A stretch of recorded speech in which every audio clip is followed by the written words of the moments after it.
AP brand ప్రమోషన్లో భాగంగా ముఖ్యమంత్రి చంద్రబాబు నాయుడు సింగపూర్ వెళ్లడం జరిగింది. అక్కడ నిన్న మనం చూసాము సింగపూర్లో ఉన్నటువంటి తెలుగు వాళ్ళు ఆయనకి ఎంతటి ఘన స్వాగతం పలికారు. దాదాపు 40,000 మంది అక్కడ తెలుగు వాళ్ళు ఉన్నారు అని చెప్పడం కూడా జరిగింది ముఖ్యమంత్రి చంద్రబాబు నాయుడు గారు. అక్కడ ఉండడమే కాదు, జన్మభూమిని కూడా గుర్తుపెట్టుకోవాలి, P4 విధానంలో మీరు కూడా భాగస్వాములు కావాలి అని కూడా చెప్పడం జరిగింది. అయితే ముఖ్యంగా చూసుకుంటే కనుక ఈ సింగపూర్ పర్యటనకి వెళ్ళినప్పుడల్లా వైసీపీ నాయకులు బురద చల్లే ప్రయత్నము ఇప్పుడు కాదు, గత 15 సంవత్సరాల నుంచి చేస్తూనే ఉన్నారు. సింగపూర్లో అక్కడ భారీగా పెట్టుబడులు పెడుతున్నారు. ఆయనకి చంద్రబాబు నాయుడు గారికి ప్రత్యేకంగా హోటల్స్ ఉన్నాయి, రకరకాల ప్రచారాలు అయితే చేస్తూ ఉన్నాం, మనం వింటూనే ఉన్నాం. అయితే ఇప్పుడు కూడా అదే ప్రచారం చేస్తూ ఉన్నారు. ముఖ్యంగా చూసుకుంటే 2019లో సింగపూర్కి సంబంధించి మనం చేసుకున్న అగ్రిమెంట్స్కి సంబంధించి విభజన ఆంధ్రప్రదేశ్ విడిపోయిన తర్వాత 2014లో స్టార్టప్ సిటీని నిర్మించడం కోసం చేసుకున్న అగ్రిమెంట్ని జగన్మోహన్ రెడ్డి గారు అధికారంలోకి వచ్చిన తర్వాత దాన్ని నిర్దాక్షిణ్యంగా అయితే రద్దు చేయడం జరిగింది. కేవలం అప్పుడు ఏపీకి వచ్చిన ప్రాజెక్ట్స్నే రద్దు చేశాము అని ఆయన భావించారు. కానీ తీరా చూస్తే భారతదేశం యొక్క పరువు కూడా పోగొట్టుకోవాల్సిన పరిస్థితి అయితే నెలకొంది. కేవలం ఏపీ గురించి చంద్రబాబు నాయుడు మీద ఉన్నటువంటి కక్ష నేపథ్యంలోనే దాన్ని రద్దు చేశామని భావించారు. కానీ మొత్తం దేశం యొక్క పరువైపోయిన పరిస్థితి అయితే నెలకొంది. ఈ నేపథ్యంలో మళ్ళీ కూటమి ప్రభుత్వం అధికారంలోకి వచ్చిన తర్వాత సింగపూర్ ప్రభుత్వాన్ని కన్సల్ట్ చేసినప్పటికీ కూడా వాళ్ళు సుముఖత వ్యక్తం చేయలేదు. మరి బాబు గారు ఈసారి వెళ్ళడం జరిగింది. మరి ఈసారైనా ప్రాజెక్ట్స్ వస్తాయా, వాళ్ళని ఎలా కన్విన్స్ చేస్తారు? ఈ రోజు కూడా చాలా మందితో అపాయింట్మెంట్స్ ఉన్నాయి. మొత్తం 29 కంపెనీలతో సమావేశమవుతారు ఈ పర్యటన మొత్తంలో. ఈరోజు పోర్ట్ సిటీకి సంబంధించి అలాగే స్పోర్ట్స్కి సంబంధించి కూడా నేతలతో భేటీ అవుతారని కూడా తెలుస్తుంది. సో ఈ అంశాలకు సంబంధించి ఇవాళ డిబేట్లో చర్చించుకుందాం. డిబేట్లో పాల్గొనడానికి ప్రముఖ సామాజిక రాజకీయ విశ్లేషకులు అప్పసాని రాజేష్ గారు స్టూడియోలో జాయిన్ అయ్యారు. అలాగే యష్ బొద్దులూరి గారు జాయిన్ అవుతున్నారు. అలాగే సీతాదేవి గారు టీడీపీ సీనియర్ నాయకురాలు. అందరికీ గుడ్ మార్నింగ్ అండి. నమస్తే sir. Good morning sir. Good morning sir. మీరు తానా కూడా వెళ్ళి రావడం జరిగింది యుఎస్.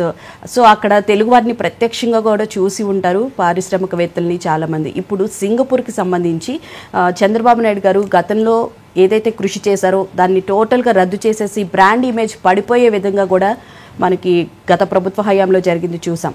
ఇప్పుడు మళ్ళీ దాన్ని నిలబెట్టడానికి స్వయంగా చంద్రబాబు నాయుడు గారే వెళ్లాల్సిన పరిస్థితి అయితే వచ్చింది.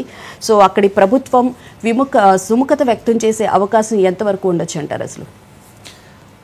ముందుగా ప్యానెల్లో ఉన్న మిత్రులు అలాగే మహాన్యూస్ వీక్షకులందరూ కూడా శుభోదయం. వాస్తవంగా చాలా కీలకమైన ప్రస్తావన ఇది. ఎందుకంటే 2019 మే 30 జగన్మోహన్ రెడ్డి గారు ముఖ్యమంత్రిగా పదవి బాధ్యతలు చేపట్టిన తర్వాత పాలకుడిగా ఆయన తొలినాళ్లలో వేసిన తొలడుగులే రాష్ట్ర బ్రాండింగ్ విధ్వంసానికి దారితీసే నిర్ణయాలు తీసుకుంటూ వచ్చారు. ఆయన పాలకుడిగా తీసుకున్న మొట్టమొదటి డిస్ట్రక్టివ్ డెసిషన్ వచ్చేటప్పటికి ప్రజావేదిక కూల్చివేత. ఆ తర్వాత రాష్ట్ర బ్రాండింగ్ దారుణంగా దెబ్బతీసే నిర్ణయం పవర్ పర్చేసింగ్ అగ్రిమెంట్ల రద్దు. కేంద్ర ప్రభుత్వం పదే హెచ్చరిస్తూ వచ్చింది, మీరు ఇటువంటి నిర్ణయం తీసుకోవటం వల్ల దేశీయంగానే కాదు అంతర్జాతీయంగా కూడా ఉన్న పెట్టుబడిదారుల్లో నమ్మకం కోల్పోయే పరిస్థితులు ఉత్పన్నమవుతాయి. ఇవాళ మీ రాష్ట్రంతో పవర్ పర్చేసింగ్ అగ్రిమెంట్లో FDAs ఉన్నాయి. వాటి రద్దు నిర్ణయం రాష్ట్ర బ్రాండింగే కాదు దేశ బ్రాండింగ్ మీద కూడా ప్రభావం చూపుతుంది. మీరు ఇటువంటి అసంబద్ధ నిర్ణయాలు చేయొద్దు అని చెప్పని కేంద్ర ప్రభుత్వం పదే హెచ్చరిస్తున్నా కూడా జగన్మోహన్ రెడ్డి గారు వాటిని రద్దు చేయడానికే సంకల్పించారు, రద్దు చేశారు. అంతిమంగా ఏం జరిగింది? సుప్రీంకోర్టులో ఎవరైతే పవర్ ఉత్పత్తిదారులు ఉన్నారో వాళ్ళు కేసు నెగ్గిన తర్వాత 1 యూనిట్ కరెంటు తీసుకోకుండా 15,000 కోట్ల రూపాయలు వాళ్ళకి నష్టపరిహారం చెల్లించాల్సి వచ్చింది. ఆ 15,000 కోట్లు అంతిమంగా భారం మోసింది ప్రజలే, ట్రూ అప్ ఛార్జీల పేరిట. అంటే జగన్మోహన్ రెడ్డి తీసుకున్న అసంబద్ధ నిర్ణయ పర్యవసానం జపాన్ కాన్సులేట్ నుంచి, జపాన్ ఎంబసీ నుంచి భారతదేశ ప్రభుత్వానికి లేఖ రాశారు. మీ దేశంలో ఒక రాష్ట్ర ప్రభుత్వం మా దేశ పెట్టుబడిదారుల ప్రయోజనాలకు భంగం కలిగిస్తుంది కాబట్టి మీరు వీటిని చక్కదిద్దిన పక్షంలో మీ దేశంలో పెట్టుబడులు పెట్టే విషయంలో మా దేశం పునరాలోచించాల్సి ఉంటుంది అని చెప్పని రాశారు. అంటే జపాన్ నుంచి ఇండియాలోకి వచ్చే ఇన్వెస్ట్మెంట్స్ మీద ప్రభావం చూపే స్థితికి నాటి జగన్మోహన్ రెడ్డి ప్రభుత్వం తీసుకున్న నిర్ణయం అంటే ఆ ప్రభావం చూపింది. అదేవిధంగా ఇప్పుడు సింగపూర్ కన్సార్షియంతో చేసుకున్న సీడ్ క్యాపిటల్ స్టార్టప్ ఏరియా ఒప్పందం వాస్తవంగా ఆ రోజు స్విస్ ఛాలెంజ్ మెథడ్లో ఆంధ్రప్రదేశ్ ప్రభుత్వం స్విస్ కంపెనీలు, అంటే వాస్తవంగా అవి సింగపూర్ ప్రభుత్వ రంగ కంపెనీలు. ఆ కంపెనీలతో ఒక 1690 ఎకరాలలో సీడ్ క్యాపిటల్, అంటే ఏంటంటే మొట్టమొదట అమరావతి నగర నిర్మాణం జరుగుతూ ఉన్న సందర్భంగా ఆ నగర నిర్మాణానికి ఒక లాంచింగ్ ప్యాడ్ లాగా, ఒక టేక్ ఆఫ్ లాగా ఈ సీడ్ క్యాపిటల్ ఉపయోగపడాలి అని చెప్పని సింగపూర్ ప్రభుత్వానికి ప్రపంచవ్యాప్తంగా ఉన్న పరపతిని ఉపయోగపెట్టి అక్కడ ఆ 1690 ఎకరాల్లో వివిధ దేశాలకు సంబంధించిన కార్పొరేట్ కార్యాలయాలని ఇక్కడ గ్రౌండింగ్ చేయించే బాధ్యత వాళ్ళకి అప్పచెప్తూ దానికి ఎకరానికి ఇంత అని చెప్పని రేటు ఫిక్స్ చేస్తూ కేటాయింపు చేశారు ఆ రోజున.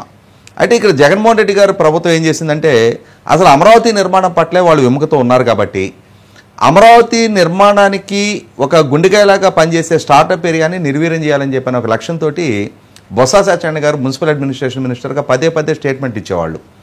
సింగపూర్ కంపెనీకి మేము దండం పెట్టి వెళ్ళిపోమని చెప్తున్నాము అని చెప్పని. వాస్తవంగా సింగపూర్ ప్రభుత్వం, సింగపూర్ కంపెనీలు వాళ్ళు లిటిగేషన్ కంటిన్యూ చేయడానికి ఇష్టపడక ఒక రకమైన అసహ్యంతో ఈ విధమైన ప్రభుత్వంతో లావాదేవీలు కొనసాగించాల్సిన అవసరం లేదు అని చెప్పని వాళ్ళు ఒప్పందాన్ని రద్దు చేసుకుని వెళ్ళిపోయారు. కానీ వాస్తవంగా ఆ రోజు ఒప్పందంలో ఆ ఒప్పందానికి విఘాతం కలిగించే ప్రయత్నం కనుక ఆంధ్రప్రదేశ్ ప్రభుత్వం వైపు నుంచి జరిగితే దాన్ని లండన్ కోర్టులో సివిల్ అంటే లిటిగేషన్ ద్వారా ఆ వివాద పరిష్కారం జరగాలి అని చెప్పని క్లాజ్ ఉంది. అంటే సింగపూర్ కంపెనీలు కనుక ఆంధ్రప్రదేశ్ ప్రభుత్వాన్ని లండన్ కోర్టులో సూ చేస్తున్నట్టయితే రాష్ట్ర ప్రభుత్వం చాలా భారీ మూల్యం చెల్లించాల్సిన పరిస్థితులు ఉత్పన్నమయ్యాయి. కానీ సింగపూర్ ప్రభుత్వం, సింగపూర్ కంపెనీలు ఆ విధమైన చర్యలకు ఉపక్రమించకుండా రాష్ట్ర పరువు కాపాడారు. అసలు మాస్టర్ ప్లాన్ కి $1 మిలియన్ ఖర్చు పెట్టింది సింగపూర్.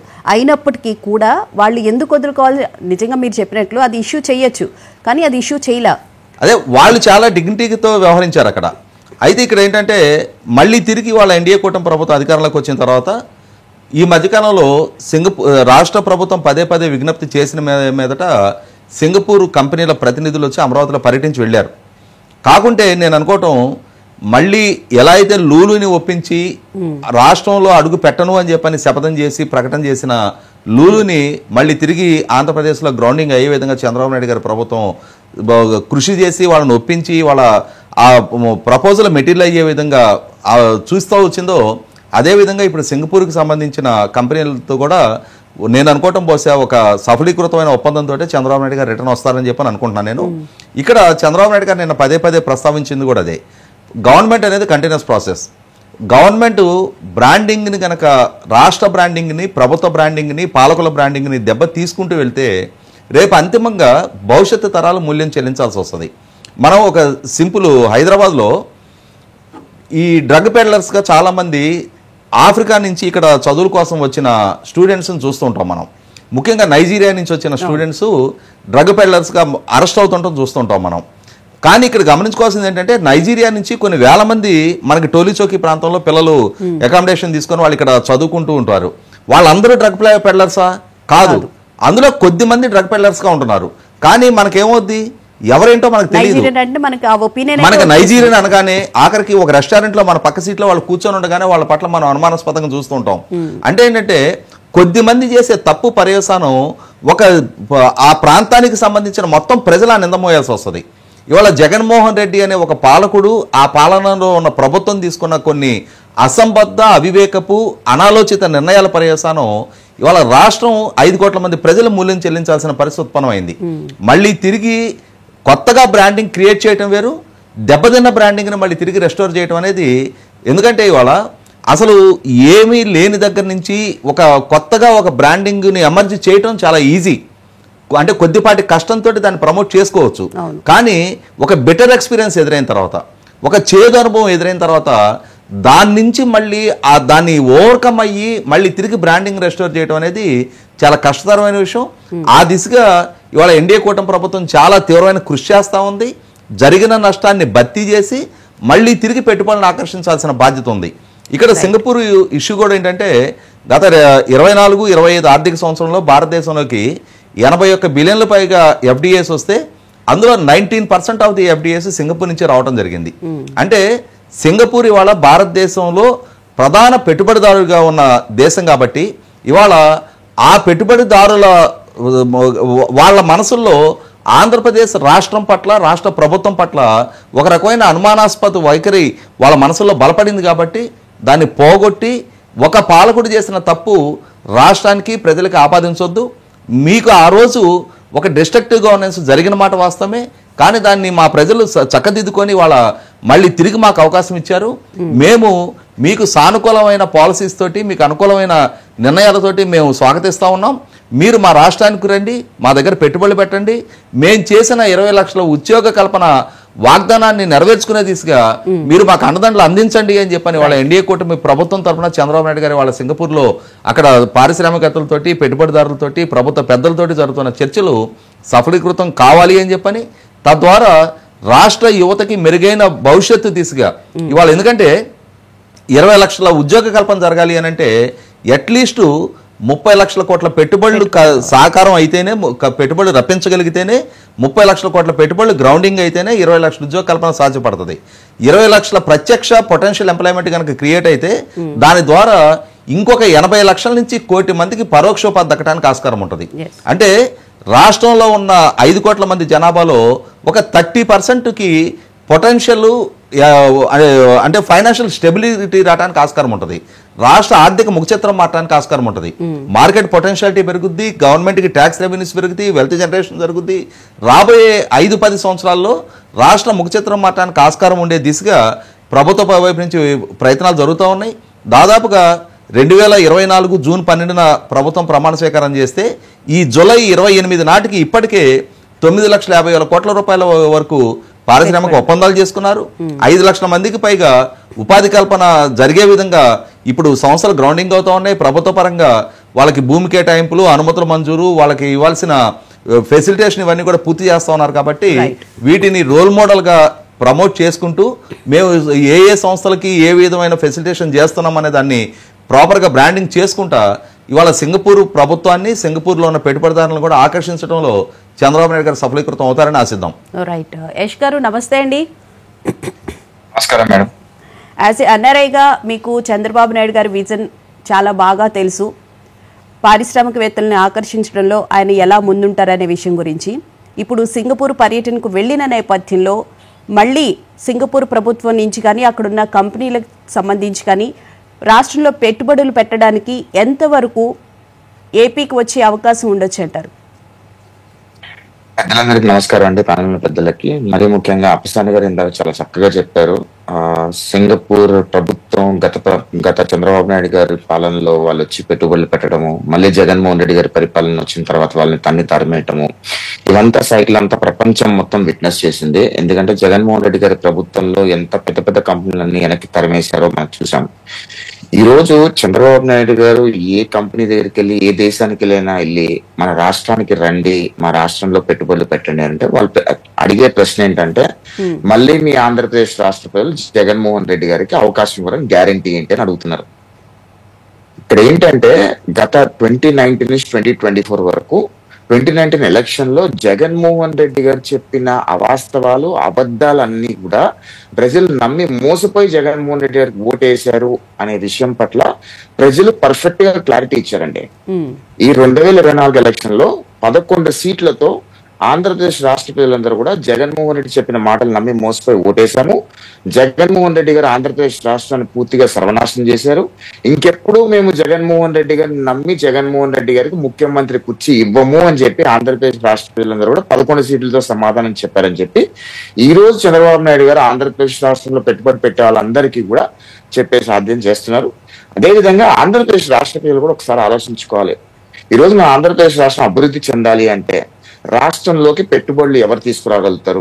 పెట్టుబడి రావాలంటే బ్రాండ్ ఇమేజ్ ఎవరిది పనిచేస్తుంది అంటే జగన్మోహన్ రెడ్డి గారి బ్రాండ్ ఇమేజ్ ఏంటి, చంద్రబాబు నాయుడు గారి బ్రాండ్ ఇమేజ్ ఏంటి అనేది ఈరోజు ప్రపంచానికి మొత్తానికి తెలిసింది. ఒక విధంగా 2019లో జగన్మోహన్ రెడ్డి గెలవటం అనేది కరెక్ట్ అని నేను అనుకుంటున్నాను. ఎందుకంటే జగన్మోహన్ రెడ్డి ఫేస్ ఏంటి, జగన్మోహన్ రెడ్డి అనే వ్యక్తి ఎలా ఉంటాడు, ఆయన పరిపాలన అనేది ఎలా ఉంటుంది అనేది మొత్తం ప్రపంచానికి తెలిసే ఒక మంచి పర్ఫెక్ట్ టైం వచ్చింది. తద్వారా ఆంధ్రప్రదేశ్ రాష్ట్రంలో ఏ రకంగా అరాచకాలు సృష్టించారు, ఇంకెప్పుడు ఆంధ్రప్రదేశ్ రాష్ట్రంలో జగన్మోహన్ రెడ్డి ముఖ్యమంత్రి కాలేడు అని చెప్పే ప్రయత్నము ఈ రోజు చంద్రబాబు నాయుడు గారికి ఎక్కడికి వెళ్ళినా, ఏ పారిశ్రామికవేత్తలకు వెళ్ళినా, ప్రపంచంలో ఉన్న పెద్ద పెద్ద దిగ్గజ పారిశ్రామికవేత్తలు అందరిలో ఉండే క్వశ్చన్ ఇది. దానికి సమాధానం చెప్తూనే ఇంకెప్పుడు జగన్మోహన్ రెడ్డి ముఖ్యమంత్రి కాలేడు అని సమాధానం చెప్తూనే ప్రపంచంలో ఉన్న పెద్ద పెద్ద పారిశ్రామికవేత్తలందరినీ కూడా ఇంకా తీసుకొచ్చే ప్రయత్నం చేస్తున్నారు. ఇప్పుడు చంద్రబాబు నాయుడు గారు, లోకేష్ గారు ఏం చెప్తున్నారంటే ప్రతి ఒక్క ఎంఎస్ఎంఈని అంటే చిన్న పరిశ్రమల దగ్గర నుంచి పెద్ద పరిశ్రమల వరకు అందరినీ వచ్చి ఆంధ్రప్రదేశ్ రాష్ట్రంలో పెట్టుబడి పెట్టండి, మీకు తగిన ఇన్సెంటివ్స్ ఇస్తాము అని చెప్తున్నారు. రీసెంట్ గా ఒక చిన్న ఇన్సిడెంట్ జరిగిందండి మన ఇండియాలోనే. మొత్తం ఇండియా ప్లస్ వరల్డ్ అట్రాక్షన్ కూడా వెళ్ళింది. మీకు గుర్తు చేస్తాను.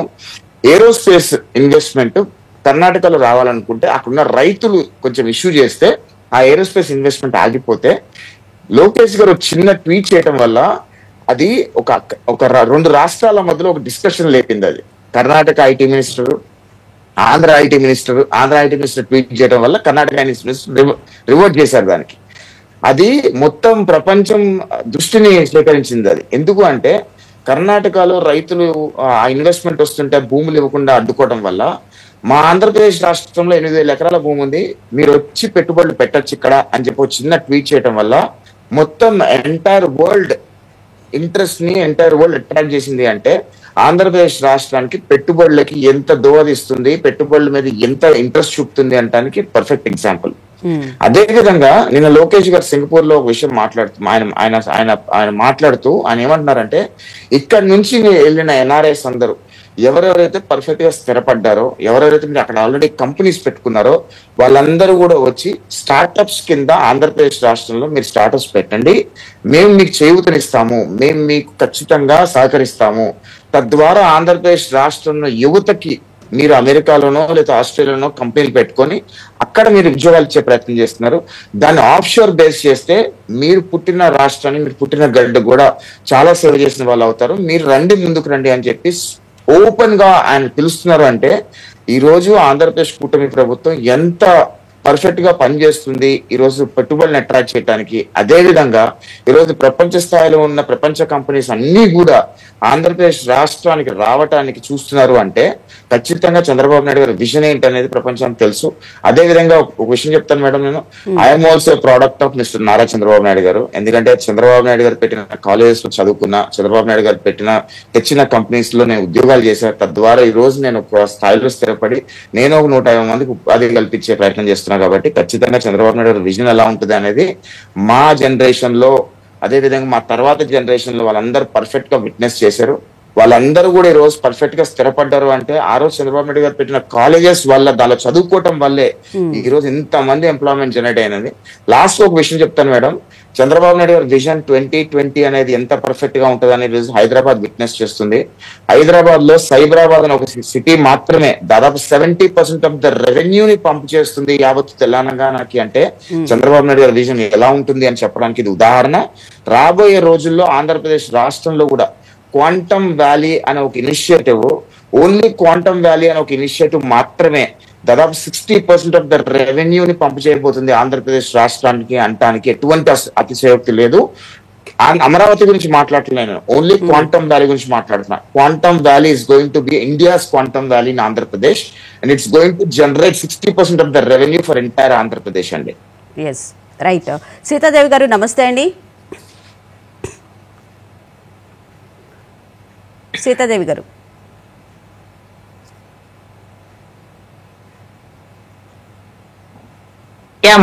నమస్తే. నమస్తే అండి. సింగపూర్ వెళ్ళడం జరిగింది చంద్రబాబు నాయుడు గారు. మెయిన్ పెట్టుబడులే ప్రధాన ఆకర్షణగా గత ప్రభుత్వ హయాం చేసినటువంటి వాటన్నిటినీ తుడిచిపెట్టేసి అక్కడున్న ప్రజలకు కానీ ప్రభుత్వానికి కానీ మా సపోర్ట్ ఎల్లప్పుడూ మీకు ఉంటుంది అని చెప్పి ఇక్కడికి పరిశ్రమలు తీసుకురావడం ఎంత కష్టతరమైన పనో మనందరికీ తెలిసిందే. కానీ దాన్ని కూడా ఓవర్కమ్ చేసి ఇప్పుడు నిన్న మాట్లాడిన దానికే కొంతమంది ప్రతినిధులు ఏపీలో కంపెనీలు పెట్టడానికి సుముఖంగా ఉన్నారు అన్న వార్తలు అయితే వస్తూ ఉన్నాయి. ఏమంటారు? అంటే that's impact of Chandrababu Naidu గారు అమ్మ. ఎందుకంటే స్వయంగా చంద్రబాబు నాయుడు గారు వెళ్ళి, అంటే ఈ రోజున చంద్రబాబు నాయుడు గారు వెళ్ళి ఆంధ్రప్రదేశ్ యొక్క పరిస్థితులు, బిజినెస్ ఎస్టాబ్లిష్ చేయడానికి ఆయన ఇచ్చే సపోర్ట్ గవర్నమెంట్ తరపు నుంచి పర్సనల్ గా ఏవైతే ఫెసిలిటీస్ క్రియేట్ చేస్తున్నారో, ఏవైతే ఇన్ఫ్రాస్ట్రక్చర్, సబ్సిడీస్, ఒక ఇండస్ట్రీ పెట్టడానికి కావలసినటువంటి support from the government and easy policies, అంటే కాంప్లెక్స్ ప్రొసీజర్ కాకుండా సింపుల్ ప్రొసీజర్ తోటి ఏ విధంగా ఫ్రెండ్లీ అప్రోచ్ ఏ విధంగా ఉంటుంది అనేది, అంటే ఒక positive impact support from the government explain చేయడానికి చంద్రబాబు నాయుడు గారు స్వయంగా సింగపూర్ వెళ్ళారు. ఎందుకంటే జనరల్ గా లోకేష్ గారు కానీ నెక్స్ట్ లెవెల్ లీడర్స్ కానీ వెళ్తే కంటిన్యూస్ గవర్నమెంట్ ఉంటే కనుక సరిపోయేది.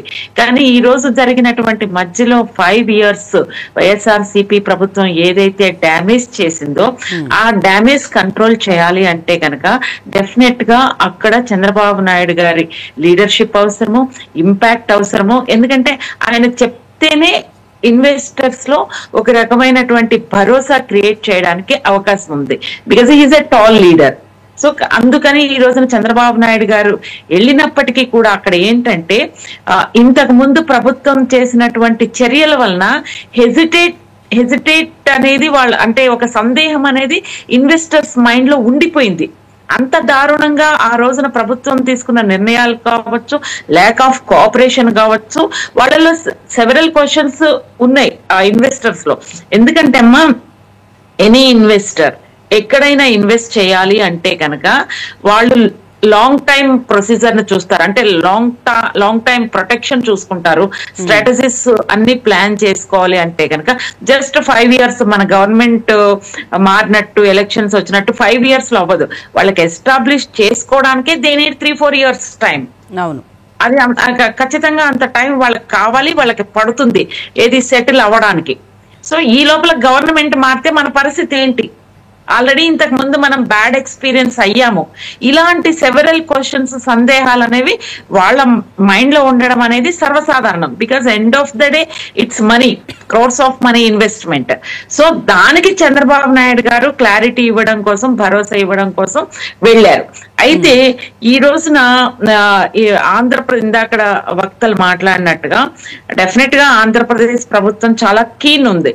ఎందుకంటే ఎలక్షన్ మేనిఫెస్టోలో ప్రామిసెస్ చేశారు, నెక్స్ట్ 5 years లో 20 లక్షల ఎంప్లాయ్మెంట్ జనరేట్ చేస్తామని ఒకటి, 2047 లో ఆంధ్రప్రదేశ్ కాంట్రిబ్యూషన్ ఏ విధంగా ఉండబోతుంది అనేది. There are many plans in the government policies లో, వాటిలో వాళ్ళు చాలా ప్లాన్స్ పెట్టుకున్నారు. ఈ ప్లాన్స్ అన్ని మీట్ అవ్వాలి అంటే కనుక ఖచ్చితంగా ఆంధ్రప్రదేశ్ లో ఇన్వెస్టర్స్ వస్తేనే రెవెన్యూ జనరేట్ అవుతుంది. అదర్వైజ్ ఈ జగన్మోహన్ రెడ్డి గారు పరిపాలనా విధానం, అంటే ఆయనకి ల్యాక్ ఆఫ్ అడ్మినిస్ట్రేషన్ స్కిల్స్ కావచ్చు, lack of leadership skills, so many whatever reason, whatever maybe. Singapore మంత్రిని కూడా 30 తిప్పలు పెట్టి 3 చెవులు నీళ్లు తాగిచ్చారు. Exactly, that's true, that's what. అదంతా bad experience. Definitely Chandrababu Naidu గారికి it's very tough task to get investments from the Singapore investors అమ్మా. ఎందుకనంటే వాళ్ళకున్న బ్యాడ్ ఎక్స్పీరియన్స్, డౌట్స్ ఉంటాయి. అమ్మో, ఇన్ని కోట్లు ఈ రోజున చంద్రబాబు నాయుడు గారిని మనం ముఖ్యమంత్రిగా చూసి మనం ఈ రోజున ఇన్వెస్ట్ చేస్తాం, వాళ్ళకి 3 years 2 years ఎంతో కొంత టైం పడుతుంది. ఈ లోపల గవర్నమెంట్ మారితే ఏంటి మన పరిస్థితి అనే ఒక భయం ప్రతి ఇన్వెస్టర్ లో ఉంటది. సో అందుకోసం ఏంటంటే చంద్రబాబు నాయుడు పర్సనల్ గా వెళ్ళటం అనేది, చంద్రబాబు నాయుడు గారికి ఒక బ్రాండ్ ఇమేజ్ ఉంది, నో డౌట్ ఆన్ దట్. ఆయనకి ఇంతకు ముందు చరిత్ర ఏది సైబరాబాద్ సిటీని, ఇది నేను చాలా సార్లు చెప్పాను, ఆయన ప్రూవ్ చేసుకున్న లీడర్. ఆయన రెవెన్యూని, ఇండియన్ గవర్నమెంట్ కి రెవెన్యూని, ఆంధ్రప్రదేశ్ నుంచి హైయెస్ట్ రెవెన్యూని జనరేట్ చేసినటువంటి ఘనత చంద్రబాబు నాయుడు గారి ప్రభుత్వం. ఆయన ఆ రోజున తీసుకున్న నిర్ణయాలు కావచ్చు, పాలసీస్ కావచ్చు, ఇన్వెస్టర్స్ కి ఆయన ఇచ్చినటువంటి సపోర్ట్, కోఆపరేషన్, కోఆర్డినేషన్ అన్ని కలిపి చంద్రబాబు నాయుడు గారిని ఒక స్థాయిలో నిలబెట్టాయి. సో ఆ ఇమేజ్ ని స్టిల్ చంద్రబాబు నాయుడు గారు ఇప్పుడు యూజ్ చేసి ఆంధ్రప్రదేశ్ డెవలప్ అవ్వాలి, ప్రోగ్రెస్ అవ్వాలి, మెయిన్ యూత్ ఎంప్లాయ్మెంట్ క్రియేట్ చేయాలి. There are many promises in manifesto అమ్మా. అవన్నీ చేయాలి అంటే కనుక డబ్బులు అవసరం. ఈ రోజున ఆంధ్రప్రదేశ్ కి ఎక్కడి నుంచి వస్తుంది? Only registrations, land registrations. There is no proper income కదా. ఇలా హైదరాబాద్ కు వచ్చినట్టు ట్యాక్సెస్ రూపంలో ఎంతవరకు వస్తుంది? అవును. See, దాంతో problem పాటు బయట ఏంటంటే- నుంచి ఇన్వెస్టర్సే కాకుండా ఎంఎస్ఎంఈల ద్వారా ప్రోత్సహించి మహిళలకి Yeah. చేయూత కల్పించాలని, అందుట్లో ఇప్పుడు రేపు ఆగస్టు 15 నుంచి మహిళలకు ఉచిత బస్ అంటున్నారు. మెయిన్ ఇబ్బంది ఏంటంటే ట్రాన్స్పోర్ట్. ఆ ట్రాన్స్పోర్ట్ ఇబ్బంది కూడా లేకుండా మహిళల్ని ప్రోత్సహించే విధంగా ముందుకు వెళ్తున్నట్లు అనిపిస్తూ ఉంది. సో దానివల్ల కూడా చాలా మంది కంపెనీస్ పెట్టడానికి కానీ చిన్న చిన్న కుటీర పరిశ్రమలు పెట్టుకోవడానికి కూడా అవకాశం ఉంటుంది కదా. డెఫినెట్లీ. అంటే మహిళలకి ఉచిత ప్రయాణం చేయడం వల్ల ఏంటంటే వాళ్ళకి కొంచెం కాస్ట్ అక్కడ డెఫినెట్ గా కలిసి వస్తుంది. ఒక ప్లేస్ నుంచి ఒక ప్లేస్ కి వెళ్ళడానికి ఏమన్నా మెటీరియల్ తెచ్చుకోవాలన్నా అంటే ఇక్కడ డెఫినెట్లీ యూస్ఫుల్ అమ్మా, నో డౌట్ ఆన్ దట్. అయితే ఇక్కడ ఎంఎస్ఎంఈడి అనేది దట్స్ ఇండియన్ జీడిపిలో కూడా ప్రధానమైన పాత్ర పోషిస్తుంది ఎంఎస్ఎంఈడి. అంటే very micro small industry, very small industries వాళ్ళకి ఇచ్చే ఎంకరేజ్మెంట్ కానీ కోఆపరేషన్ కానీ డెఫినెట్ గా యూస్ఫుల్ టు దెమ్. ఇప్పుడు చంద్రబాబు నాయుడు గారు కానీ లోకేష్ గారు కానీ చెప్పేది అదే. Even startup companies with small investment ఎంత వచ్చినా కూడా ఆ స్మాల్ ఇన్వెస్ట్మెంట్స్ ఏవైతే చేస్తున్నారో lot of support and cooperation from the state and central governments. There are special norms for MSMED companies. Even companies కూడా ఎవరైతే సప్లయర్స్ ఉన్నారో, సర్వీసెస్ ఉన్నారో వాళ్ళు విత్ ఇన్ 45 days లో they have to clear their dues to the MSMED organizations. Such a wonderful schemes are available in MSMED. ఆ companies కి సంబంధించి వాళ్ళకి చాలా ఎంకరేజ్ చేసేటువంటి పాలసీస్ ఉన్నాయి మన ఇండియన్ గవర్నమెంట్ లో, both state and central. So ఇది మహిళలకి కమింగ్ టు మీరు అన్నట్టు చంద్రబాబు నాయుడు గారు అసలు ఎవ్వరు మహిళల గురించి ఆలోచించని రోజుల్లోనే మహిళలు ఇండిపెండెంట్ గా వాళ్ళ స్వతంత్రంగా వాళ్ళ నిర్ణయాలు వాళ్లే తీసుకునే విధంగా, వాళ్ళ కాళ్ళ మీద వాళ్లే నిలబడే విధంగా డ్వాక్రా మహిళల సంఘం అనేది ఆ రోజున చంద్రబాబు నాయుడు గారు ఏర్పాటు చేసినటువంటి అద్భుతమైన పథకం. దాని వల్ల మహిళలు ఇండివిజువల్ గా డెవలప్ అయ్యారు. వాళ్ళు డెవలప్ అవడం కాకుండా చుట్టుపక్కల మహిళలను ఎంకరేజ్ చేయడం. దానివల్ల ఏమవుతుంది, వాళ్ళ కుటుంబం ఆర్థికంగా బయటకు వస్తుంది, ఆర్థికంగా పైకి వస్తారు, చుట్టుపక్కల ఉన్న వాళ్ళకు కూడా సపోర్ట్ చేయడం. ఒక create self confidence in women entrepreneurs, small entrepreneurs. ఇవన్నీ చంద్రబాబు నాయుడు గారు కానీ లోకేష్ గారు కానీ ఫస్ట్ నుంచి మహిళల్ని ఒక రెస్పెక్ట్ ఇవ్వడము, వాళ్ళని ఆర్థికంగా పైకి తీసుకొచ్చే విధంగా ఇప్పుడే కాదమ్మా ఎన్నో సంవత్సరాల కిందటే నిర్ణయాలు తీసుకున్నటువంటి చరిత్ర చంద్రబాబు నాయుడు గారిది. ఈ రోజున ఉచిత ప్రయాణం అనేది పార్ట్ ఆఫ్ ద ప్రాసెస్. అది అందరికీ ఉపయోగపడుతుంది. ఈ రోజున ఒక చోట నుంచి ఒక చోటకి వెళ్ళాలంటే minimum 25 rupees, to and fro వెళ్ళాలంటే 50 రూపీస్ పర్ డే. మరి డెఫినెట్ గా మహిళలందరికీ కలిసి వచ్చే అంశమే కదమ్మా. అయితే ఇక్కడ ఛాలెంజ్ ఏంటంటే చంద్రబాబు నాయుడు గారు బ్రాండ్ ఇమేజ్, ఆయనకున్నటువంటి పరిపాలన దక్షత, ఆయనకున్నటువంటి అడ్మినిస్ట్రేషన్ స్కిల్స్, లీడర్షిప్, ఇవన్నీ కూడా డెఫినెట్ గా సింగపూర్ ఇన్వెస్టర్స్ లో ఒక పాజిటివ్ ఇంపాక్ట్ క్రియేట్ అవుతుంది అనడంలో ఎటువంటి సందేహం లేదు. Positive, that's what they are getting positive signals from the investors. But వాళ్ళు వచ్చి మనకి ఇన్వెస్ట్ చేసి ఎస్టాబ్లిష్ అవడానికి definitely it takes little time. But అంతవరకు కూడా బేర్ చేయాలి. డెఫినెట్ గా చంద్రబాబు నాయుడు గారు సఫలీకృతులు అవుతారని నేనైతే 100% భావిస్తున్నా. బికాజ్ ఆయన మీద ఉన్నటువంటి ట్రస్ట్, కాన్ఫిడెన్స్, ఆయన స్కిల్స్ ఎలా వర్క్ అవుతాయో తెలుసు కాబట్టి, ఆయనే ఒక బ్రాండ్ కాబట్టి. రైట్. ఒక వైసీపీ ఇప్పటికీ కూడా చంద్రబాబు నాయుడు సింగపూర్ వెళ్ళడాన్ని అస్సలు తట్టుకోలేని విధంగా కూడా కనిపిస్తుంది. ఎందుకంటే గతంలో ఏ విధంగా ప్రచారం చేశారు, ఇప్పుడు మళ్ళీ కూడా బాబు గారి పర్యటన అని చెప్పి రాగానే సాక్షి ఛానల్ ఏ విధంగా ప్రచారం చేస్తున్నారని మనకు తెలిసింది. చంద్రబాబు నాయుడు వర్సెస్ దుబాయ్ శ్రీను అని, కోడిగుడ్డు అని చెప్పి ఇట్లా రకరకాల ప్రయత్నం. అంటే మళ్ళీ బ్రాండ్ ఇమేజ్ని పడగొట్టే విధంగా ఆల్రెడీ ఇప్పటికే ఏదైనా అభివృద్ధికి సంబంధించి ఏదైనా జరుగుతుందో వెంటనే శాంతి భద్రతలు విఘాతం కలిగించేలాగా చేస్తున్నారు. గత ఈ 20 రోజులుగా చూసే ఉంటారు, మీరు కూడా అబ్జర్వ్ చేసి ఉంటారు ఏ విధంగా జరుగుతుంది అనేది. మళ్ళీ ఇప్పటికీ కూడా అంటే ఏపీ అభివృద్ధి సాధించడం, బ్రాండింగ్లో ముందుకు వెళ్ళడం వాళ్ళకి ఇష్టం లేదు అని చెప్పి అనుకోవాలా, లేకపోతే వాళ్ళ అధికారంలో ఉన్నప్పుడే అది సాధ్యం అవ్వాలని చెప్పి వాళ్ళు కోరుకుంటున్నారు అసలు? అంటే వైసీపీ పార్టీ నుంచి ఇంతకంటే భిన్నమైన స్పందన వ్యక్తమైతే మనం ఆశ్చర్యపోవాలి. ఎందుకంటే ఎన్డీఏ కూటమి ప్రభుత్వం చంద్రబాబు నాయుడు గారి నాయకత్వంలో పదవి బాధ్యతలు చేపట్టడాన్నే జీర్ణించుకోలేకపోయాడు జగన్మోహన్ రెడ్డి గారు. జూన్ 12 కొత్తగా ప్రభుత్వం బాధ్యతలు స్వీకరిస్తే జూలైలోనే ఈయన ఢిల్లీ వెళ్ళి ఢిల్లీలో నేషనల్ మీడియా ముందు ధర్నా పెట్టి రాష్ట్రంలో శాంతి భద్రతలకు విఘాతం కలుగుతూ ఉంది. 36 రాజకీయ హత్యలు ఈ నెల రోజుల్లో జరిగాయి. 35 మంది మా కార్యకర్తలు ఈ ప్రభుత్వ వేధింపులు తట్టుకోలేక ఆత్మహత్యలు చేసుకున్నారు. 300 మంది మీద హత్యాయత్నాలు జరిగినాయి. 590 ప్రైవేట్ ఆస్తులు ధ్వంసమని 560 ప్రైవేట్ ఆస్తులు ధ్వంసమని 490 ప్రభుత్వ ఆస్తులు ధ్వంసమని అని చెప్పని గాలి లెక్కలతోటి నేషనల్ మీడియాని తప్పుదో పట్టించే ప్రయత్నం చేశారు. నెల రోజుల ప్రభుత్వాన్ని రద్దు చేసి రాష్ట్రపతి పాలన పెట్టమని చెప్పని డిమాండ్ చేశాడు. అటువంటి జగన్మోహన్ రెడ్డి గారు ఇవాళ రాష్ట్రం అభివృద్ధి చెందుతుంటే, ప్రభుత్వం పెట్టుబడులు రప్పించే ప్రయత్నం చేస్తుంటే, ఉపాధి కల్పన ప్రయత్నం చేస్తుంటే దాన్ని తట్టుకొని జీర్ణించుకోవడం అనేది ఎన్ని ఇన్నో ప్యాకెట్లు తాగినా వాళ్ళకి అది సాధ్యం కాదు.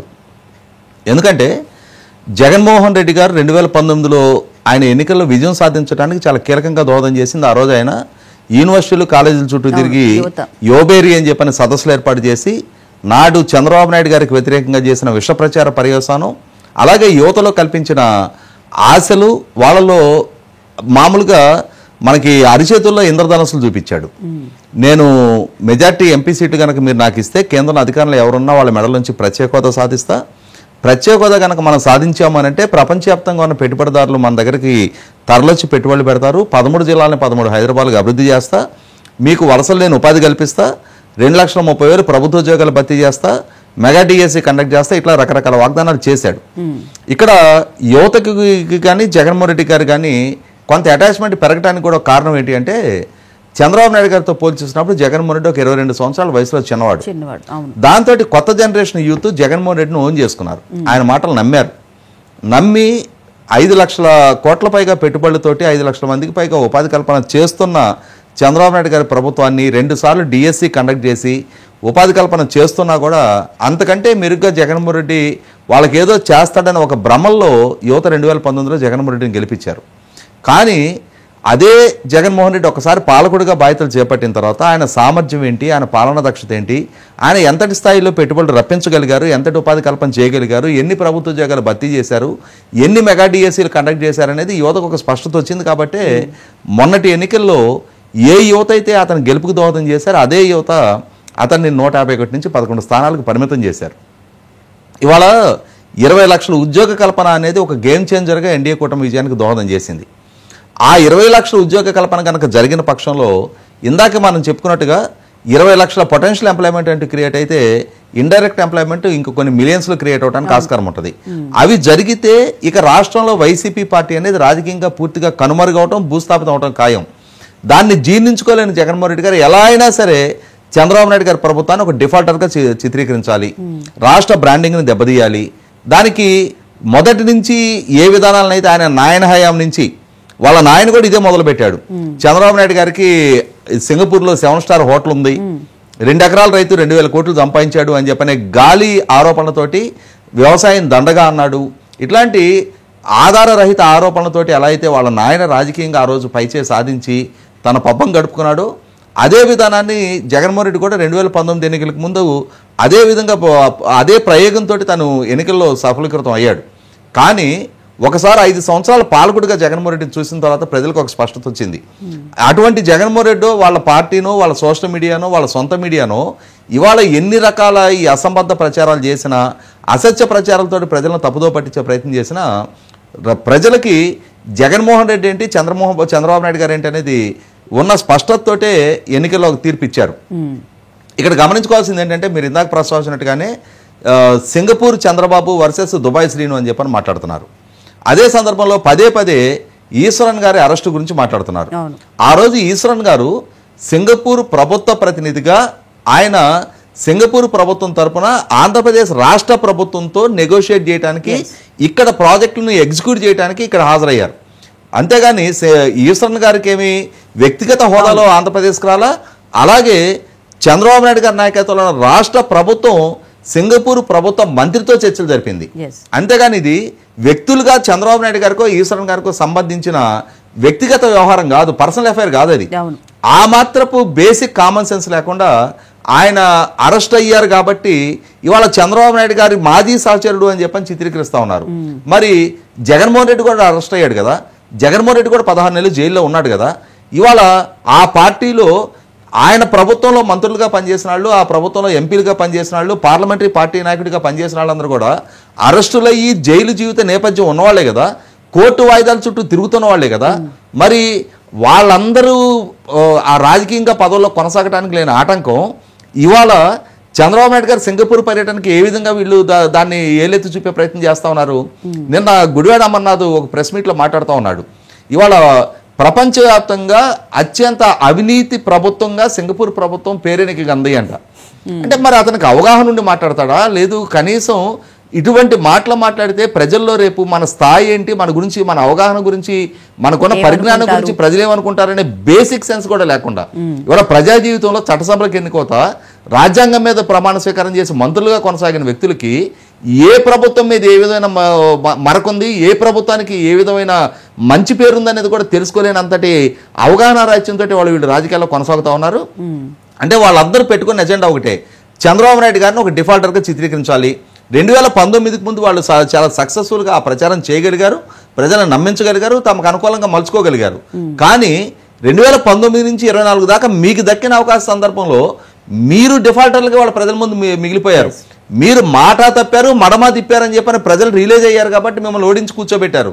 మళ్ళీ చంద్రబాబు నాయుడు గారి నాయకత్వంలో ఉన్న ప్రభుత్వం అధికారంలోకి వస్తేనే మా భవిష్యత్తు, మా బిడ్డల భవిష్యత్తు, రాష్ట్ర భవిష్యత్తు సుస్థిరం అవుద్ది అని ఒక నమ్మకంతో ప్రజలు చేసుకుని ఎంపిక ఇది.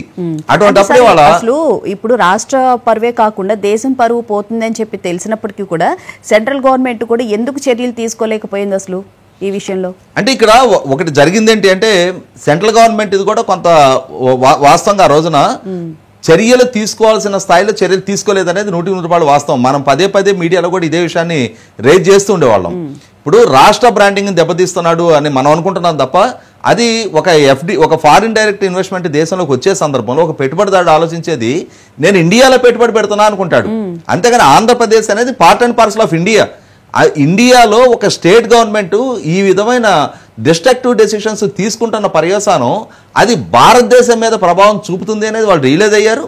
వాళ్ళు పదే హెచ్చరికలు పంపించారు. కానీ కట్టడి చేసే విషయంలో మాత్రం కేంద్ర ప్రభుత్వం కూడా ఆ రోజున కొంత సాధ్యత ధోరణి ప్రదర్శించింది. కాబట్టి మీరు గమనించుకుంటే Polavaram project authority reverse tender, Polavaram టెండర్లు రద్దు విషయంలో పదే హెచ్చరికలు చేసింది. కానీ ఫండింగ్ చేసేది మేము, మీరు just executing authority, project time bounded గా కంప్లీట్ అవ్వాల్సిన బాధ్యత, చేయించాల్సిన బాధ్యత మా మీద ఉంది. మీరు ఈ విధమైన అసంబద్ధ నిర్ణయాలు చేయడానికి వీలు లేదు, మేము అనుమతించము అని చెప్పని కనుక ఆ రోజు కేంద్ర ప్రభుత్వం కఠినంగా స్పందించున్నట్టయితే ఇవాళ పోలవరం ప్రాజెక్టు భవిష్యత్తు కూడా ఇంత అగమగోచరంగా మారడానికి ఆస్కారం ఉండేది కాదు. అంటే ఇక్కడ 100% కేంద్ర ప్రభుత్వం కూడా ఆ రోజు కొంత సాధ్యత ధోరణి ప్రదర్శించింది. ఫెడరల్ స్ట్రక్చర్లో రాష్ట్ర ప్రభుత్వాలకు ఉండే స్వేచ్ఛ, హక్కులు అని చెప్పని కొంత గంభీరమైన ఉపన్యాసాలు ఇచ్చారు తప్ప చర్యలు తీసుకోగలిగే స్థాయిలో ఉండి కూడా ఆ రోజు స్పందించలేదు అనేది వాస్తవం. ఏదేమైనా సరే జరిగిన పొరపాటు పర్యవసానం 5 కోట్ల మంది ప్రజలు భారీ మూల్యం చెల్లించారు. యువత వాళ్ళ భవిష్యత్తు పణంగా పెట్టబడి ఒక రకమైన నైరాశ్యంలో మునిగిపోయారు. క్రైమ్ రేట్ పెరిగింది, డ్రగ్ యూసేజ్ పెరిగింది, గంజాయి వాళ్ళ విచ్చలవిడిగా వినియోగించే స్థాయికి రాష్ట్ర యువత దానికి ఎడిక్ట్ అవడం మొదలైంది. వీటన్నిటి నేపథ్యంలో ఎలా అయినా సరే దీనికి ఎక్కడో దగ్గర ఒక కరెక్షన్ తీసుకురావాలి అని చెప్పని ప్రజలే స్వచ్ఛందంగా నిర్ణయం తీసుకొని ఎన్డీఏ కూటమికి అధికారం కట్టబెట్టారు.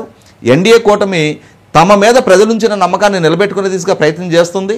100% ఎన్డీఏ కూటమి ప్రభుత్వం చంద్రబాబు నాయుడు గారి నాయకత్వంలో ఏ నమ్మకాన్ని అయితే ప్రజలు కనపరిచి 164 స్థానాల్లో అధికారం కట్టబెట్టారో ఆ నమ్మకాన్ని నిలబెట్టుకునే దిశగానే అడుగులేస్తనేది వాస్తవం. రైట్. యశ్ గారు, ముఖ్యంగా చూసుకుంటే నిన్న చాలా మంది కంపెనీ ప్రతినిధులతో మాట్లాడారు. ఈ రోజు కూడా ఎయిర్ బస్, అలాగే హనీవెల్, అలాగే స్పోర్ట్స్ ఏపీని స్పోర్ట్స్ హబ్గా చేయాలని చెప్పి చంద్రబాబు నాయుడు గారు ఎప్పటి నుంచో సంకల్పించారు. దానికి సంబంధించి కూడా స్పోర్ట్స్ సంబంధించి కలిసే అవకాశం ఉంది. అలాగే పోర్టులు, ఏపీకి ప్లస్ పాయింట్ అయినటువంటి పోర్టుల విషయంలో కూడా నెక్స్ట్ అక్కడ పాలసీస్ ఎట్లా ఉన్నాయి అనే దాని గురించి కూడా ఈరోజు చర్చించబోతున్నట్లుగా కూడా తెలిసింది. అలాగే ముఖ్యంగా బిజినెస్ రౌండప్ కూడా నిర్వహిస్తున్నారు. సో అక్కడున్న చాలామంది ప్రతినిధులతో మాట్లాడే అవకాశము, అక్కడున్న వాళ్ళు చెప్పే సలహాలు, సూచనలు కూడా మనకి ఎంతో ఉపయోగపడే అవకాశం ఉంటుంది కదా. అసలు మేడం ఒక విషయం చెప్తాను. చంద్రబాబు నాయుడు గారి విజన్ ఎలా ఉంటది అంటానికి సైబరాబాద్ పర్ఫెక్ట్ ఎగ్జాంపుల్. నేను ఇంకా దాని గురించి చెప్పదలుచుకోలేదు. అదే విధంగా ఈ రోజు ఆంధ్రప్రదేశ్ రాష్ట్రంలో పెట్టుబడులు ఆకర్షించడానికి, ఆంధ్రప్రదేశ్ రాష్ట్రంలో పెట్టుబడిదారులు వచ్చి పెట్టుబడులు పెడితే వాళ్ళ ట్రీట్మెంట్ ఎలా ఉంటుందని చెప్పడానికి ఒక చిన్న ఉదాహరణ చెప్తాను మీకు. రీసెంట్ గా నేను లోకేష్ గారిని అమరావతిలో కలవడం జరిగింది మంగళగిరి ఆఫీస్ లో. ఆ రోజు ఆయన ఇంటికి ఒక ప్రపంచ స్థాయి పెట్టుబడిదారులని చంద్రబాబు నాయుడు గారు స్వయంగా ఎయిర్పోర్ట్కి వెళ్ళి రిసీవ్ చేసుకొని ఆయన కాన్వేలో కూర్చోబెట్టి ఆయన ఇంటికి తీసుకొచ్చి ఆయన భోజనం పెట్టి మళ్ళీ తీసుకెళ్లి ఆ డిస్కషన్ అంతా అయిపోతే మళ్ళీ తీసుకెళ్లి విజయవాడ ఎయిర్పోర్ట్ లో వదిలిపెట్టడం జరిగింది. అంటే ఈ రోజు భారతదేశంలో ఏ రాష్ట్ర ముఖ్యమంత్రి కూడా పెట్టుబడిదారులని డైరెక్ట్ గా ఎయిర్పోర్ట్ దగ్గర రిసీవ్ చేసుకొని వాళ్ళ ఇంటికి తీసుకొచ్చి స్వయంగా వాళ్ళు భోజనం వడ్డించి వాళ్ళతో మాట్లాడి వాళ్ళ వెనక్కి పంపిస్తే పెట్టుబడిదారులకు ఒక రాష్ట్ర అధినేత ఎంత ఇంపార్టెన్స్ ఇస్తున్నారు అనడానికి వాళ్ళు ఎంత సంతోషపడతారో అది పర్ఫెక్ట్ ఎగ్జాంపుల్ అండి. ఇంకోటి చెప్తాను, ఈరోజు కర్ణాటక గాని, మహారాష్ట్ర గాని, చెన్నై గాని, తమిళనాడు గాని ఆ రాష్ట్ర అధిపతులు, ఆ రాష్ట్ర ముఖ్యమంత్రులు పెట్టుబడిదారులే వాళ్ళ దగ్గర రావాలి, అక్కడ కనీసం 3-4 గంటలు కూర్చోవాలి, అక్కడ వెయిట్ చేయాలి. అట్లాంటి ప్రాసెస్ ఉన్న సమయంలో ఏ పెట్టుబడిదారులైనా సరే ఆంధ్రప్రదేశ్ రాష్ట్రానికి వస్తే ఇమ్మీడియట్ గా ఫస్ట్ ప్రయారిటీ అన్ని పక్కకు పెట్టి ఇన్వెస్టర్ కి ఫస్ట్ ప్రయారిటీ ఇచ్చి వాళ్ళకి ఏం కావాలి, మీరు ఏ రాష్ట్రంలో మీకు ఏమి ఇచ్చారు, అంతకంటే మెరుగ్గా నేను ఏమి ఇవ్వగలను మీరు అడగండి, సాధ్యమైతే నేను ఇస్తాను.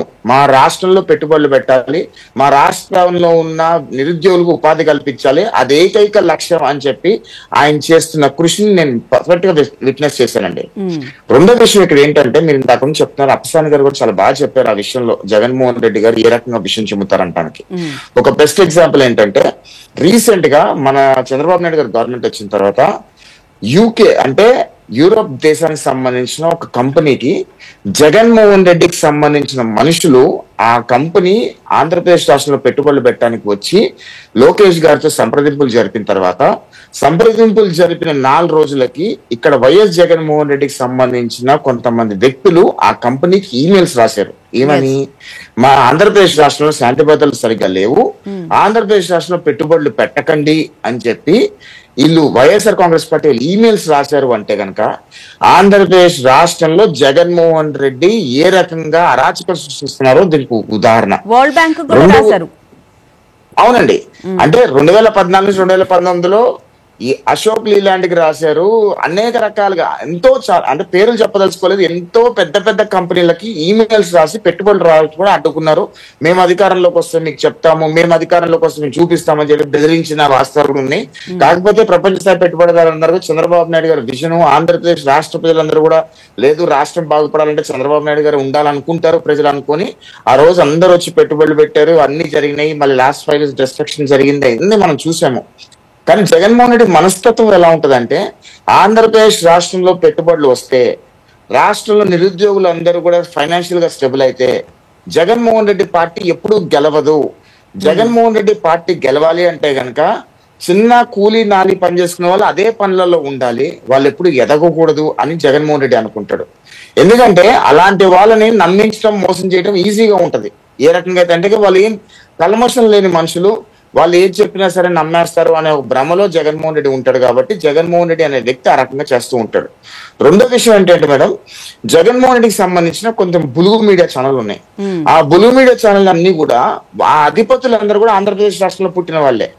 కానీ ఆంధ్రప్రదేశ్ రాష్ట్రానికి అన్యాయం చేయడానికి, అరాచకం సృష్టించడానికి వాళ్ళ కూడా చేయూతనిస్తారు, వాళ్ళు కూడా సహకరిస్తూ ఉంటారు. ఉదాహరణకి మీరు ఇందాక ఉచ్చరించిన ఆయనకు సంబంధించిన మీడియా, ఆ పేరుని ఇక్కడ ఉచ్చరించదలుచుకోలేదు, ఆ మీడియా పుట్టింది ఆంధ్రప్రదేశ్ రాష్ట్రంలో. ఆ మీడియా ప్రతినిధి అధిపతి, ఆ అధిపతికి సంబంధించిన వాళ్ళందరూ కూడా ఆంధ్రప్రదేశ్ రాష్ట్రంలో పుట్టిన వాళ్ళు. ఈరోజు ఆంధ్రప్రదేశ్ రాష్ట్రం పెట్టుబడులు వస్తుంటే విషం చిమ్ముతున్నారంటే ఆంధ్రప్రదేశ్ రాష్ట్రానికి ఎనలేని ద్రోహం ఏ రకంగా చేస్తున్నారో ప్రజలందరూ కూడా గమనిస్తున్నారు.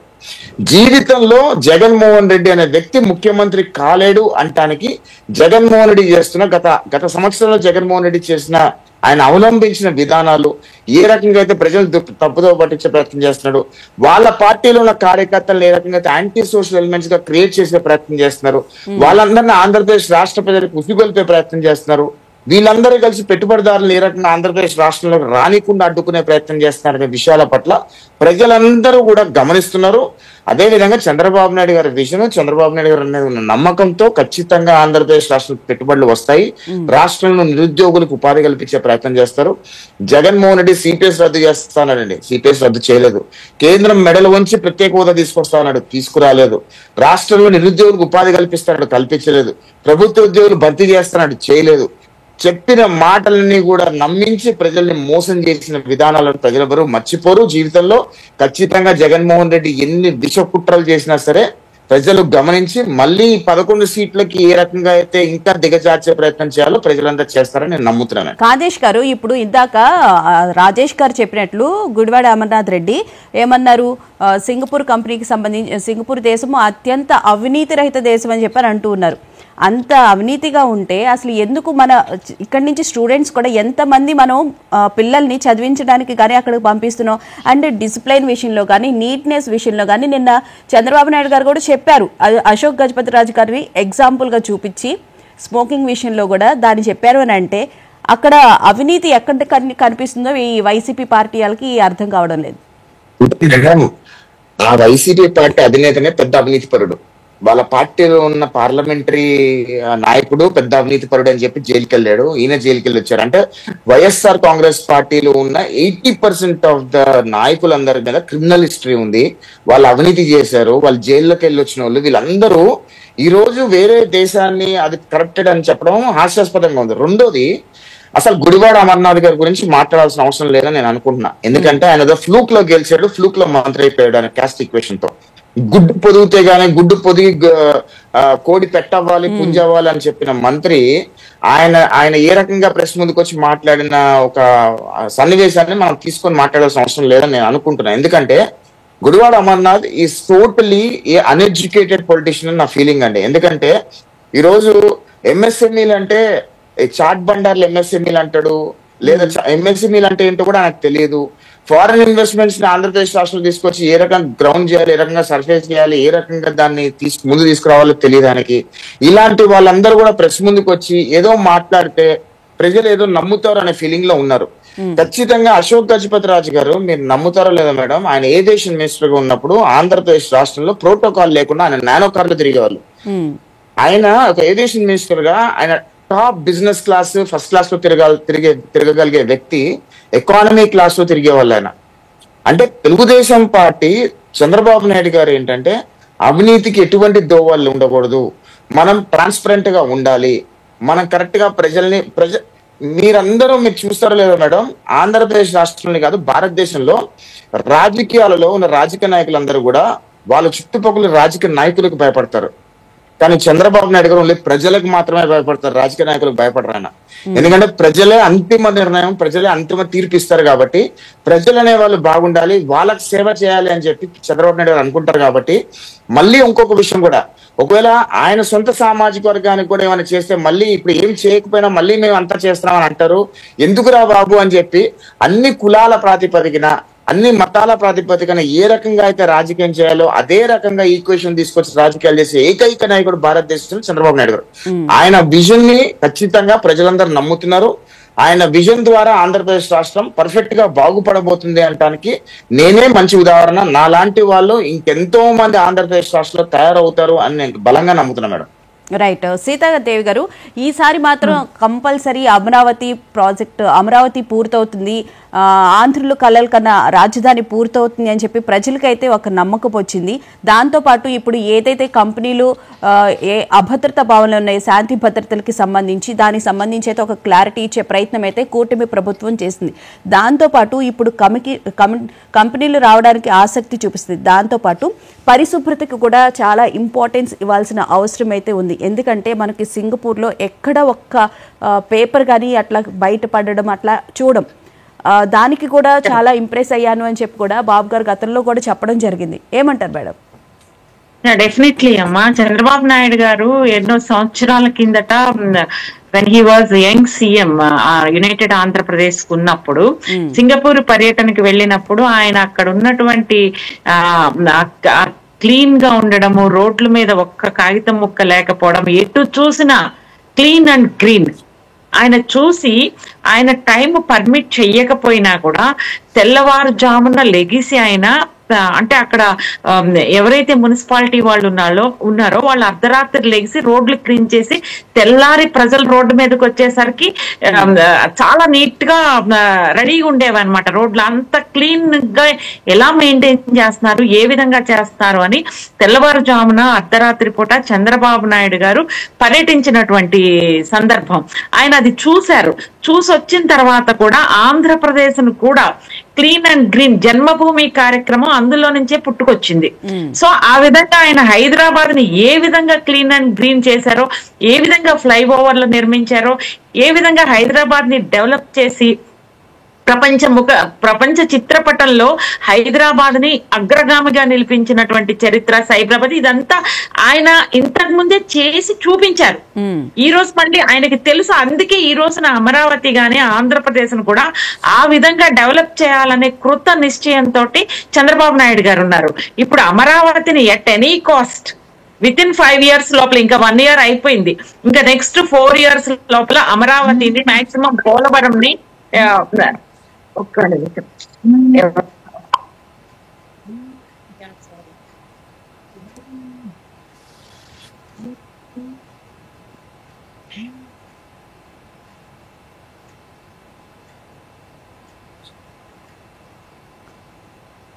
పోలవరం నిర్మాణం వినిపిస్తుందమ్మా? వినిపిస్తుందండి, చెప్పండి. సో ఆ రోజునే చంద్రబాబు నాయుడు గారు ఏదైతే హైదరాబాద్ ని చేశారో సేమ్ ఇప్పుడు అమరావతిని కూడా ఆ విధంగానే డెవలప్ చేయాలి. నెక్స్ట్ 4 years లో అమరావతి క్యాపిటల్ ని బిల్డ్ చేస్తారు. పోలవరం ప్రాజెక్ట్ కూడా కంప్లీట్ అవుతుంది.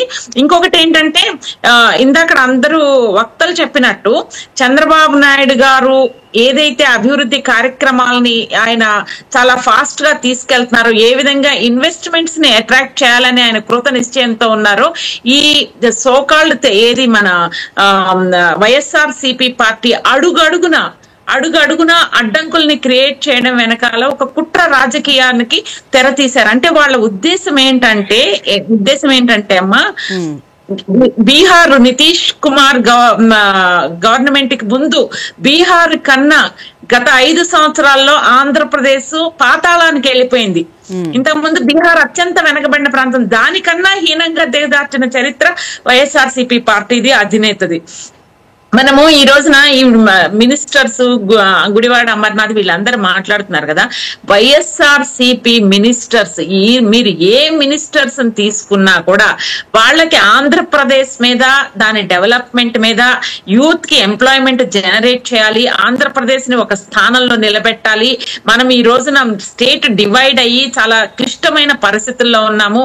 కలెక్టివ్ గా అందరూ ఒక పేజ్ మీదకి వచ్చి ముందుకు ఎలా వెళ్ళాలి అనే దాని మీద ఇంత ఈ ఆవగింజలో 1,00,000 వంతు కూడా వాళ్ళకి అటువంటి ఆలోచనే లేని మినిస్టర్స్. వాళ్ళు ఏంటంటే అరాచకాలు చేయాలి, అక్రమాలు చేయాలి, ప్రజల్ని ఎడ్యుకేట్ చేయకూడదు, ఎంప్లాయ్మెంట్ జనరేట్ చేయకూడదు. ఎప్పుడూ కూడా ఒక వెనకబడిపోయిన బీహార్ లాగా ఉంటే గనక వీళ్ళ రాజ్యం సంవత్సరాలు మనమే చేయవచ్చు. ప్రజల్ని డిపెండెంట్ గా, అంటే ఇండిపెండెంట్ గా ఎదిగే విధంగా సహకరించకుండా డిపెండెంట్ గా కాలి కింద చెప్పులాగా ప్రజలు ఉండాలి అనేటువంటి నిర్ణయాలు తీసుకునే అటువంటి చరిత్ర వైఎస్ఆర్సీపీ పార్టీ. సో అంతకన్నా మనం వాళ్ళ మినిస్టర్స్ దగ్గర నుంచి we can't expect better words from YSRCP ప్రజాప్రతినిధులు.